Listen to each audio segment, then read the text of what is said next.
Alright, it's been a while, but we're going to do a random pack in customs here. And I'm going to play it without looking at the contents. Obviously, when you generate a random pack on the custom pack builder screen, you do get a quick glimpse of the tier 1s that are in your pack.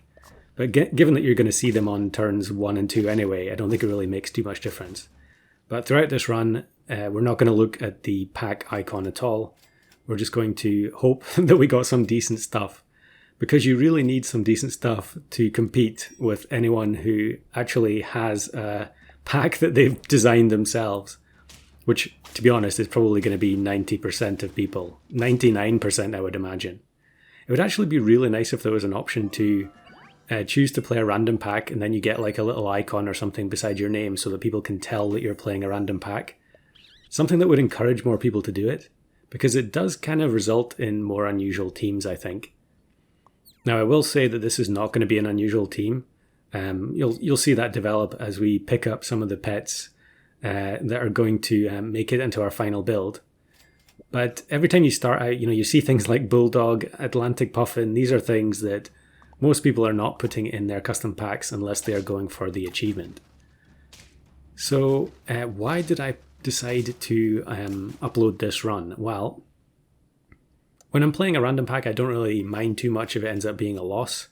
In the olden days, I used to upload losses a lot more often, but people, I think, generally just prefer watching wins. For me, I like watching a mixture. If I would rather not know if the person's going to win or lose, so I'm not going to spoil that at this stage. However, I will say that something very unusual happens in this game.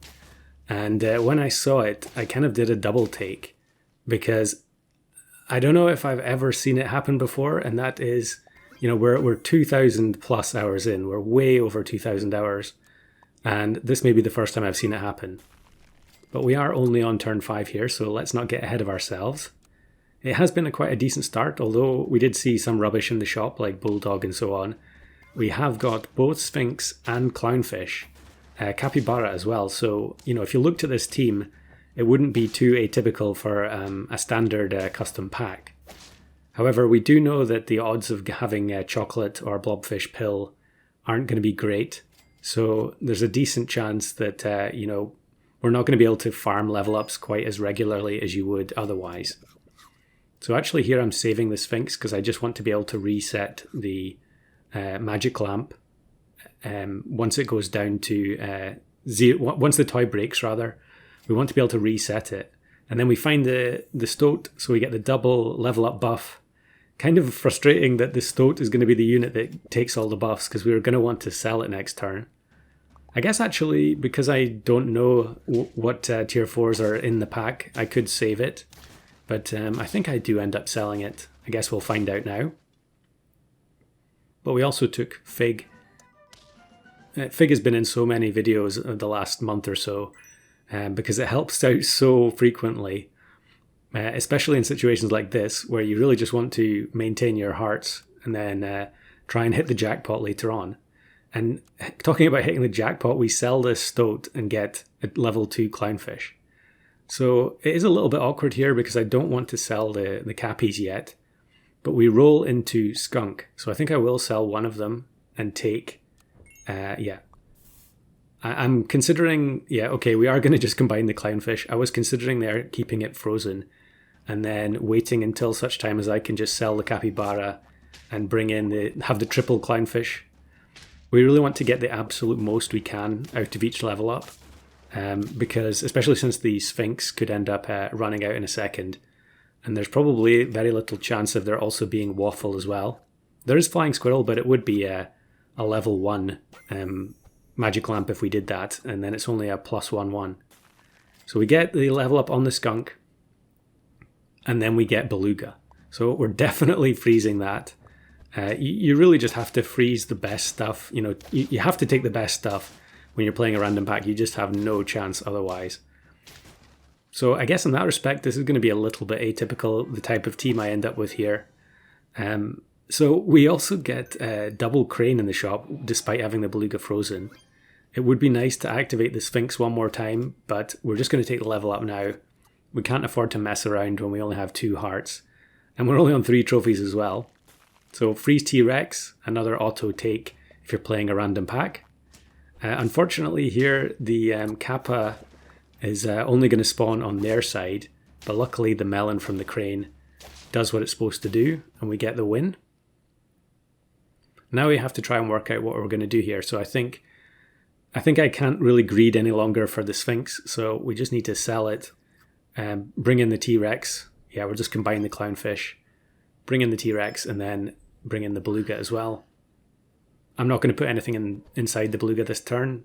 Okay, we're not going to bring in the beluga yet. We're just going to wait until we have something decent in the shop that we could put inside it. So we'll just run double skunk for now. And this is the perfect kind of team that we want to face, scaling only. And so the melon's going to do good stuff. And I think, I could be wrong, but I don't think I find another clownfish for the rest of this run. So it's just going to sit there on 2.66 for the whole way. Okay, we find the stonefish. Now that's definitely worth putting inside beluga.